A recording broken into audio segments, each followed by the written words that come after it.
The message came at 3 in the morning, Earth time. Every screen on every ship, every station, and every colony lit up with the same words. Admiral Park was sleeping in her quarters on the Indomitable when her second-in-command woke her with a pale face and shaking hands. She read the message twice before she believed it.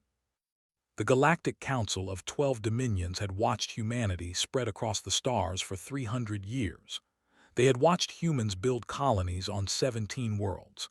They had watched humans multiply from 8 billion to 15 billion souls scattered across the Orion Spur.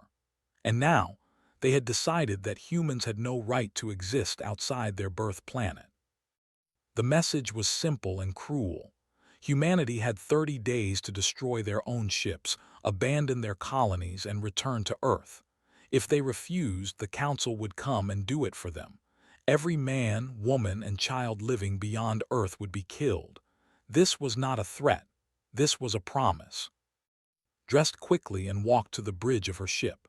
The Indomitable was the largest vessel humanity had ever built, a carrier that held 2,000 crew members and enough firepower to crack a small moon. But as she looked at the sensor readings her officers had prepared, she felt very small indeed. 900 alien warships sat at the edge of the solar system. They had appeared from nowhere, jumping through space in ways human scientists still did not fully understand. Each ship was massive, covered in weapons that glowed with strange energy. Together, they represented 12 species that had ruled the galaxy for longer than humans had existed. Lieutenant stood at his station, his young face tight with fear. He was only 25 years old, born on a colony world that the Council now said should never have existed. His parents still lived there. His little sister was studying to be a doctor there. In 30 days, if humanity obeyed, they would all be forced onto crowded ships and sent back to an Earth that could not hold them. And if humanity refused, they would simply die. Placed her hand on shoulder. He flinched at first, then steadied himself. She said nothing. There was nothing to say. Instead, she turned to her communications officer and ordered a connection to Earth. The face that appeared on her screen belonged to Director, the woman who ran humanity's defense programs from a bunker deep beneath the mountains of Korea. Was 60 years old, with gray hair cut short and eyes that had seen too much. She had spent her entire career preparing for a war she hoped would never come. Now it was here. The two women looked at each other across the vast distance of space, spoke first. She told that the president was meeting with world leaders. She told her that billions of people on Earth were waking up to the news that aliens wanted them dead. She told her that panic was spreading through the colonies like fire through dry grass. But then her voice changed. It became harder, colder, more certain. Said that humanity would not surrender. She said that they had known this day might come. She said that for 50 years, the people on Earth had been working in secret, building weapons and defenses that no alien had ever seen. She said that it was time to show the galaxy what humans could do when they were pushed into a corner. Asked what she needed to do, told her to gather the fleet, every ship, every fighter, every armed vessel humanity possessed. They would meet at Mars in 5 days. They would prepare. And when the Council came to destroy them, they would be ready. The connection ended and turned to face her crew. They were looking at her with wide eyes, waiting for her to tell them what to do. She could see the fear in their faces. She could see the doubt. They were young, most of them. They had grown up in a time of peace, exploring the stars and building new worlds. They had never fought a real war. But she had been born on Earth, in a small town that no longer existed because a flood had washed it away when she was 12. She had watched her parents rebuild their lives from nothing. She had joined the Navy because she wanted to protect people, to make sure no one else had to lose everything the way she had. And now, the greatest threat humanity had ever faced was sitting at their doorstep, demanding that they give up their future. She thought about all the colonies out there, all the children playing in domed cities under alien skies. She thought about the scientists studying strange new worlds, the farmers growing crops in soil that had never known human hands before. She thought about everything humanity had built in 300 years of reaching toward the stars. And she made her choice. Told her crew that they were going to fight. She told them that the council expected humanity to kneel, to beg, to accept death with quiet dignity. She told them that the council did not understand what humans were. They did not know about the ice ages that had nearly frozen humanity out of existence. They did not know about the plagues that had killed half the population of Earth. They did not know about the wars, the famines, the disasters that had struck again and again throughout human history. And they did not know that humans had survived every single one. She told her crew that humanity had been dying since the day it was born, and that dying was something humans had learned to do very well. They had learned to die slowly, fighting every step of the way. They had learned to take their enemies with them into the darkness. They had learned to crawl back from the edge of extinction and keep going, keep building, keep dreaming. The council thought they were dealing with children who had wandered too far from home. They were wrong. They were dealing with the descendants of survivors, the children of those who had refused to give up even when the universe itself seemed to want them dead. Gave the order to set course for Mars. Around her, her crew began to move with purpose. The fear was still there, but now it was mixed with something else, something harder, something that burned. On Earth, Director walked through the corridors of her underground base. Scientists and soldiers rushed past her, preparing for the impossible task ahead. She stopped at a heavy metal door guarded by two men with weapons and serious faces. She pressed her hand to a scanner, and the door opened to reveal a room filled with strange devices. This was Vault 7, the most secret place on Earth. Here were the weapons that humanity had hoped never to use. Here were the inventions that could change the course of history. Here was humanity's last hope. Picked up a small silver sphere from a shelf. It hummed in her hand, warm and alive with power. She thought about her daughter, who lived on a colony near the edge of human space. She thought about her, who had never seen Earth and probably never would. She thought about the aliens who wanted to take all of that away. Then she smiled, cold and sharp as a knife, and began to prepare for war. Across the galaxy, the council waited. They had done this many times before. Young species always resisted at first. They always thought they were special, that they could fight against the natural order. They always learned the truth in the end. But as High Chancellor of the Hegemony watched the human fleet beginning to gather, he felt something strange. It was small, just a tiny seed of doubt in his ancient mind. He dismissed it quickly. Humans were primitive, violent, barely worth noticing. They would break like all the others. He could not know how wrong he was. Ambassador had spent 40 years of her life studying aliens. She had learned their languages, their customs, their histories. She had read every book and watched every recording about the species that ruled the galaxy. And in all those years, she had learned one very important thing. The aliens were afraid. They ruled a galaxy of 100 billion stars, but they were afraid of change. They had built their empires thousands of years ago and had not changed since. They had the same weapons, the same ships, the same laws that their ancestors had created. They feared anything new, anything different, anything that might upset the careful balance they had maintained for so long. And now they feared humanity. Stood in the meeting room of a neutral station, far from Earth but close enough for the council to feel safe. She was alone. The council had expected a delegation of leaders, generals, and diplomats begging for mercy. Instead, they got a 63-year-old woman with gray hair and calm eyes, sitting at a table with a cup of tea. High Chancellor entered the room first. He was massive, nearly 3 meters tall, covered in hard brown shell like an insect from Earth. His kind, the hegemony, had ruled a quarter of the galaxy for 12,000 years. He had personally overseen the destruction of 17 species that had challenged council law. He expected this meeting to last 5 minutes. Behind him came representatives from the other great powers, the collective, beings of pure energy contained in metal bodies. The Empire, tall and thin creatures with too many arms and cold black eyes, and 9 others, each more strange and terrible than the last. They surrounded like wolves around a wounded deer. She did not seem to notice. Spoke first, his voice like stones grinding together. He demanded to know where the real leaders were. He demanded to know why humanity had sent an old woman instead of warriors.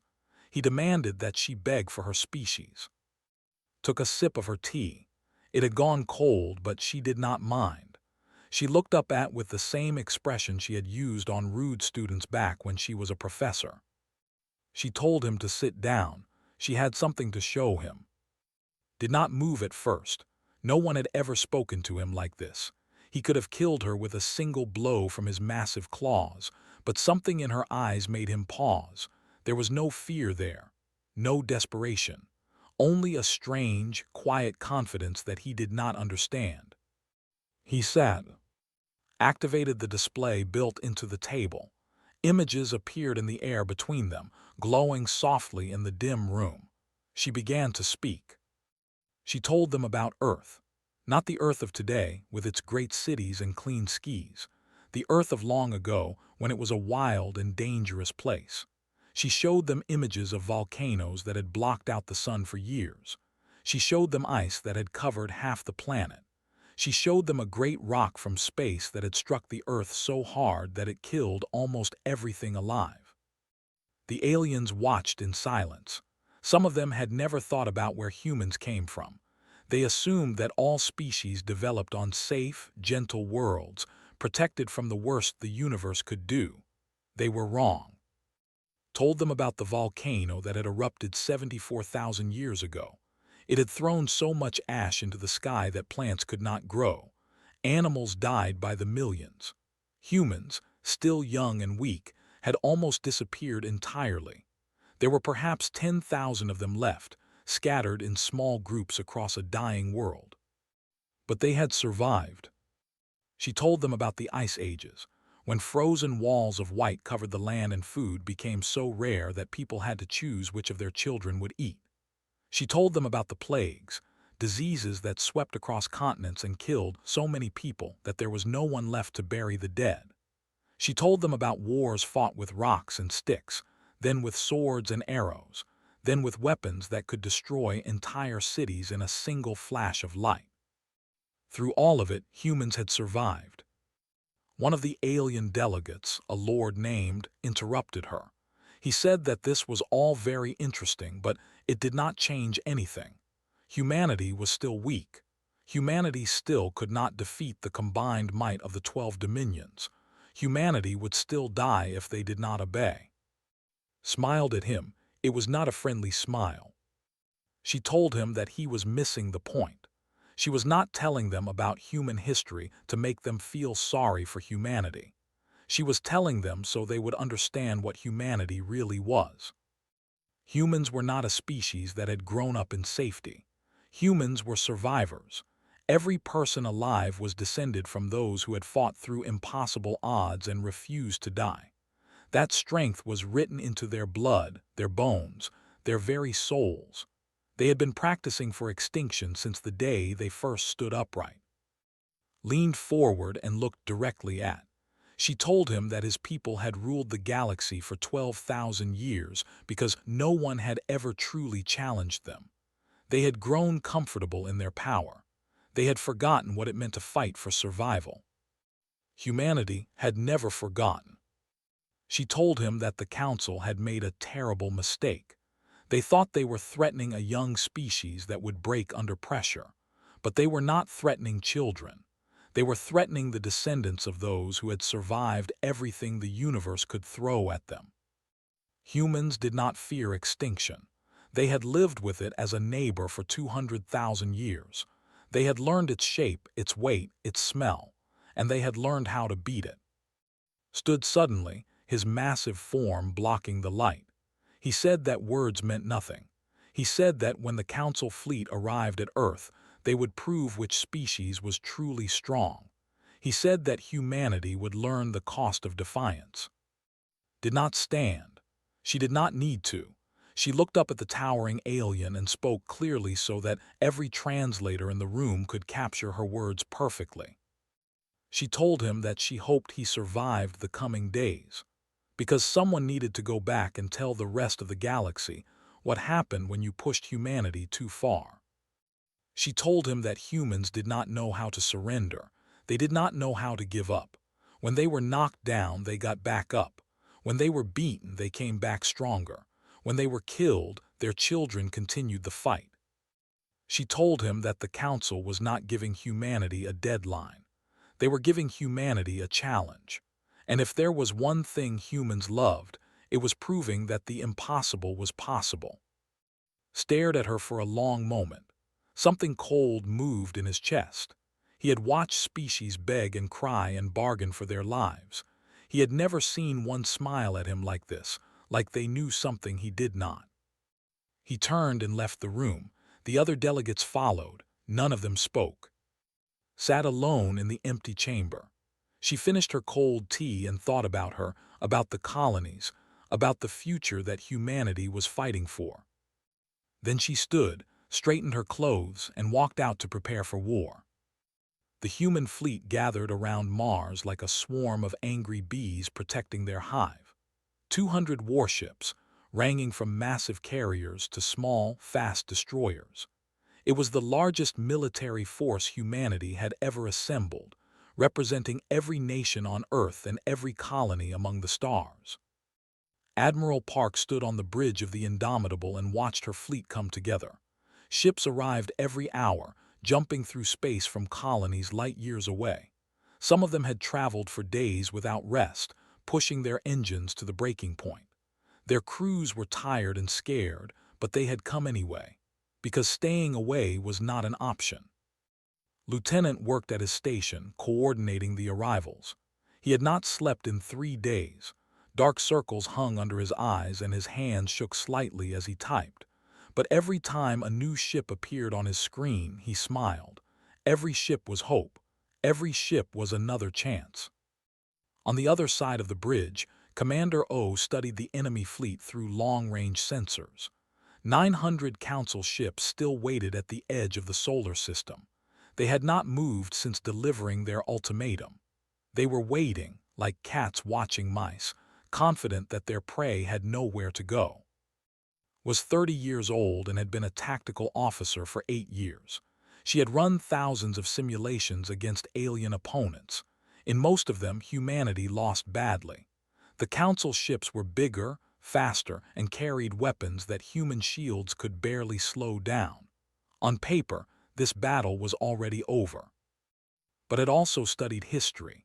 She knew about the wars where smaller forces had defeated larger ones through cleverness and determination. She knew about the battles where everyone said victory was impossible and humans had won anyway. Paper did not tell the whole story. Called a meeting of her senior officers in the conference room.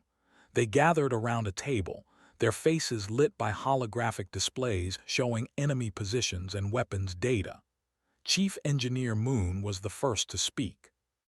Was 28, too young for the responsibilities he carried, but he was brilliant, possibly the engineer in the fleet. He had spent the last week working without sleep, installing new systems on as many ships as he could reach. Now he explained what he had done. He told them about the shields first. Human shields worked differently than alien shields. The Council species all used energy barriers that had been invented thousands of years ago. They were powerful, but they all worked the same way. Human shields were newer, stranger, based on different science, had modified them to become even more different, using physics that the aliens had never explored. Then he told them about the weapons. The Council expected humanity to fight with energy beams, the standard weapons of galactic warfare. Instead, had equipped the fleet with kinetic weapons, guns that threw chunks of metal at incredible speeds. Simple, brutal, and completely unexpected. Finally, he told them about the silver spheres. Held up one of the devices, small enough to fit in his palm. It was called a resonance disruptor, developed in secret by Doctor at the Prometheus Institute. The sphere could generate a specific frequency of sound and energy that would destroy alien shields from the inside. Once the shields were down, the enemy ships would be helpless against human weapons. Asked if they had tested the disruptors, admitted they had not. There was no way to test them without an actual alien shield to target. They were gambling everything on a theory. The room was silent for a moment. Then Commander spoke. She said that humanity had always been gamblers. They had gambled when they left Africa and spread across the earth. They had gambled when they sailed across oceans in wooden boats. They had gambled when they launched their first rockets into space. Every great moment in human history started with someone taking a chance that should not have worked. This was just one more gamble. On Earth, Director supervised the final preparations. Deep beneath the ocean, in a base that officially did not exist, workers loaded supplies onto massive ships that looked nothing like warships. These were the generation ships, each one capable of carrying 100,000 people across the vast emptiness between stars. Project Exodus was the backup plan. If the battle failed, if humanity could not defeat the Council fleet, these ships would launch. They would scatter in every direction, carrying colonists to the farthest edges of the galaxy where even the Council did not bother to patrol. They would find new worlds and start over. Humanity would survive, one way or another. Walked through the loading areas, watching families board the great ships. Children held their parents' hands, confused but trusting. Old people leaned on canes and walkers, determined to make the journey even if it killed them. Young couples clutched each other, afraid but hopeful. Doctor found her there, watching the crowds. The small scientist looked even more tired than usual, dark circles under her eyes and her hair uncombed. She had been working for weeks without rest, building as many disruptors as possible.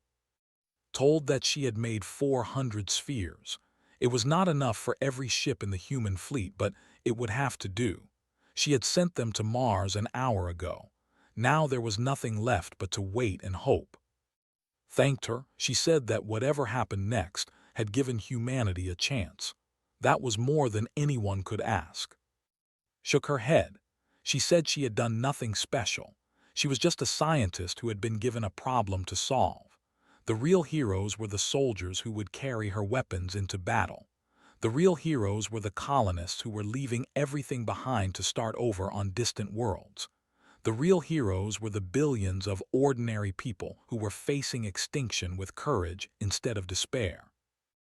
Thought about that as she watched more families board the Exodus ships. She thought about her own daughter, who was staying on her colony with her husband and children instead of fleeing. She thought about Admiral, who was preparing to lead humanity's fleet against impossible odds. She thought about Ambassador, who had looked the Council in the eye and refused to beg. They were all heroes in their own way. Back at Mars, addressed her fleet over the communication system. Her voice reached every ship, every officer, every soldier preparing for battle. She told them the truth.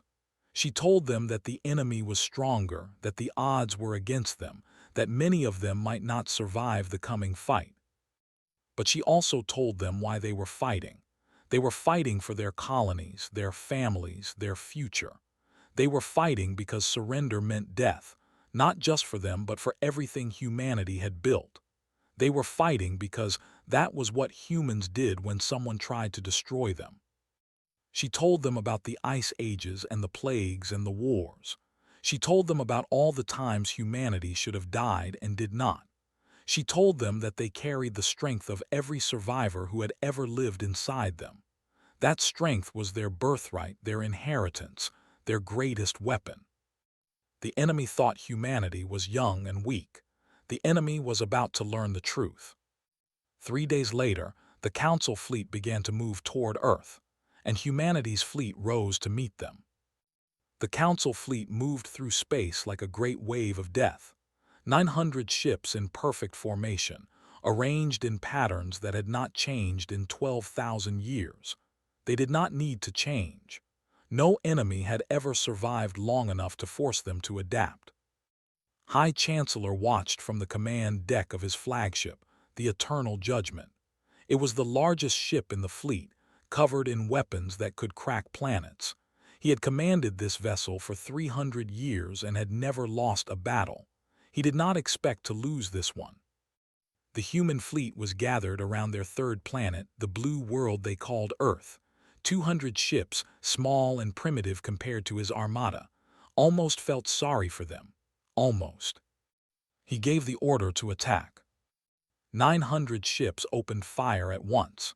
Energy beams of every color streaked across the void, enough firepower to destroy a moon. The space between the fleets lit up like a sun being born, waited for the explosions, for the debris, for the screams of dying humans on open communications. Nothing happened. The beams struck the human ships and stopped. They did not bounce off or get absorbed. They simply stopped, as if hitting a wall that should not exist. Leaned forward, his compound eyes narrowing. This was impossible. No shield could stop the combined weapons of the 12 dominions. On the Indomitable, Admiral allowed herself a small smile. Chief Engineer's modifications were working. Human shields operated on different principles than alien shields, using physics that the Council had never explored. The enemy weapons were designed to destroy one type of barrier. Against human barriers, they were almost useless. But knew this advantage would not last forever. Eventually, the enemy would figure out what was happening. They would adapt their weapons or simply overwhelm the human shields with sheer numbers. She had to act fast. She gave the order to launch the disruptors. 400 silver spheres shot out from human ships, crossing the space between the fleets in seconds. They were small and fast, too quick for the alien targeting systems to track. Each sphere found its target and attached itself to the hull of a council ship. Then they began to sing. The resonance disruptors generated a frequency calculated to harmonize with alien shield technology. Doctor had spent 20 years working out the mathematics. She had studied every piece of alien technology humanity had ever captured. She had run simulations until her computers burned out. And now, her work proved itself. Every shield in the enemy fleet collapsed at once. The Council ships were suddenly naked, exposed, vulnerable. For the first time in 12,000 years, they faced an enemy without their ancient defenses protecting them. And then the humans fired. Not energy weapons, not the civilized armaments of advanced species. Humanity launched metal. Tungsten rods accelerated to a fraction of light speed. Guided missiles carrying nuclear warheads. Slugs the size of small vehicles. Brutal, simple, devastating. The Council had forgotten what kinetic warfare looked like. Their shields had always protected them from physical attacks. They had never needed to develop armor or defensive systems against solid projectiles. Now they paid the price for that arrogance. The first volley tore through a dozen hegemony cruisers. The ships broke apart like toys, spilling atmosphere and bodies into the cold vacuum. The second volley destroyed 20 more. The third volley hit the carriers, turning them into expanding clouds of fire and debris. Screamed orders that no one could follow. His command deck was chaos. Officers ran in every direction, trying to restore shields that would not respond. Damage reports flooded in from every part of the fleet. Ships were dying by the dozens, and they could not even fight back. The human weapons were too fast, too unpredictable. Energy beams traveled in straight lines and could be tracked. Metal moved in ways that alien targeting systems could not predict. By the time the Council ships locked onto a projectile, it had already punched through their hulls. Commander O directed the human attack from her station on the Indomitable. She had studied the enemy fleet for weeks, identifying the most important targets. The flagship carriers that commanded smaller ships, the supply vessels that carried fuel and ammunition, the communication ships that coordinated the fleet. One by one, She marked them for destruction. Lieutenant handled the targeting calculations, his fatigue forgotten in the heat of battle. Every time a council ship exploded on his screen, he thought about his family on the colony. Every kill was one more step toward saving them. Chief Engineer moved between stations, keeping the human systems running smoothly. The shields were holding, but they would not last forever. He pushed more power to the barriers, buying his fleet precious extra minutes. On the Eternal Judgment, a round punched through the lower decks, venting 3 sections to space. Felt his ship shake and groan. For the first time in 300 years he tasted fear. This was not how the battle was supposed to go. These were primitive creatures. They should be dying, not fighting back. He gave the order to retreat. The Council fleet began to break formation, ships jumping to faster-than-light travel without coordination. Some collided with each other in their panic. Others jumped into random directions, caring only about escape. The perfect geometric patterns dissolved into chaos as the most powerful military force in the galaxy ran from enemies it had expected to crush in minutes. Watch them flee. She did not order pursuit. Her fleet had taken damage too, ships lost to lucky shots that had found gaps in their shields, and she did not trust the victory yet. It had come too easily. But as the last council ship disappeared from her sensors, she allowed herself to breathe. They had done it. Against all odds, against every prediction, humanity had won. The bridge of the Indomitable erupted in cheers. Officers hugged each other, tears streaming down their faces. Someone started singing an old Earth song about victory and survival. Others joined in, their voices filling the ship. On Earth, billions of people watched the battle through satellite feeds. When the enemy fleet ran, the celebrations began. Strangers embraced in the streets. Families wept with relief. Children who had been told they might not survive the week suddenly had futures again. Director watched from her bunker, her face showing no emotion.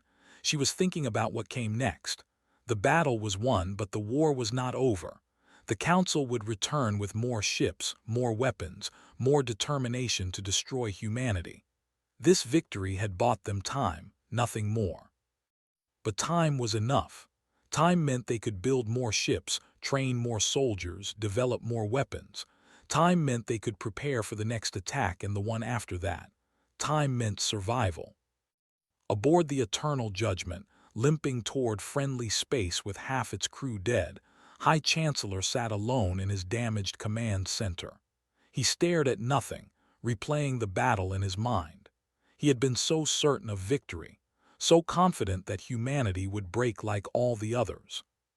He thought about what the human ambassador had told him, about extinction and survival, about species that had been dying since they were born. He had dismissed her words as empty boasting. Now he understood. Humans were not like other species. They did not give up when the odds were against them. They did not surrender when death seemed certain. They fought harder, became stronger, found ways to win that should not exist. The Council had made a terrible mistake. They had awakened something that should have been left sleeping, something dangerous, something that would not stop until it had proven to the entire galaxy that humanity could not be destroyed. Knew with cold certainty that the universe would never be the same. The Galactic Council chamber had not seen so many visitors in 600 years. Representatives from every spacefaring species in the known galaxy crowded the massive hall, filling every seat and standing in every corridor. They had come to see something that had never happened before. A species had defeated the Council. High Chancellor was not among them. 3 days after the battle, his own people had torn him apart for leading them to such a shameful defeat. His replacement, a younger hegemony lord named, sat in the Chancellor's seat with visible discomfort. He had inherited a broken fleet and a shattered reputation. He did not know how to fix either one. The chamber fell silent as the human delegation entered. Ambassador walked at the front, her gray hair neatly combed and her eyes clear. Behind her came Admiral Park in her dress uniform, medals gleaming on her chest. Director followed, her face as unreadable as ever, and scattered among them were other humans, officers and diplomats and scientists who had helped win the impossible victory. The new speaker of the council, a being made of living crystal who had wisely kept his species out of the war, called the chamber to order. His voice rang like bells in the vast space. He said that humanity had requested this audience. He invited them to speak. Stepped forward. She was 63 years old, a grandmother who had spent her life studying aliens. Now she stood in the heart of galactic power, surrounded by creatures who had ruled the stars before humanity learned to make fire, and she was not afraid. She spoke clearly, her words translated into 1,000 languages by devices hidden throughout the chamber. She said that 45 days ago the Council had given humanity a choice: surrender everything they had built or die. She said that humanity had chosen neither. They had chosen to fight. They had chosen to win. The chamber was silent. Some of the alien representatives shifted uncomfortably. Others watched with expressions that might have been curiosity or fear or respect. Continued. She said that humanity did not ask to be born into a galaxy divided by ancient powers. They did not ask to be declared criminals for reaching toward the stars. But they would not apologize for surviving. They would never apologize for surviving. She gestured, and a holographic display appeared above her head. It showed human colonies, 17 worlds scattered across the Orion Spur. It showed space stations orbiting distant suns. It showed ships traveling between the stars, carrying people and cargo and dreams. She said that humanity was not the enemy of the Council. They never had been. They were builders, explorers, dreamers. They wanted to trade with other species. They wanted to learn from the ancient civilizations of the galaxy. They wanted to share what they had discovered in their short time among the stars. But she said that they needed to be absolutely clear about one thing. Her voice hardened. Her eyes swept across the chamber, meeting the gazes of representatives who had ordered the destruction of her species. She said that if any power in the galaxy ever threatened humanity with extinction again, they would respond. And next time, they would not stop at defense. They would not wait for the enemy to come to them. They would strike first, strike hard and strike until there was nothing left to threaten them. The silence in the chamber was complete.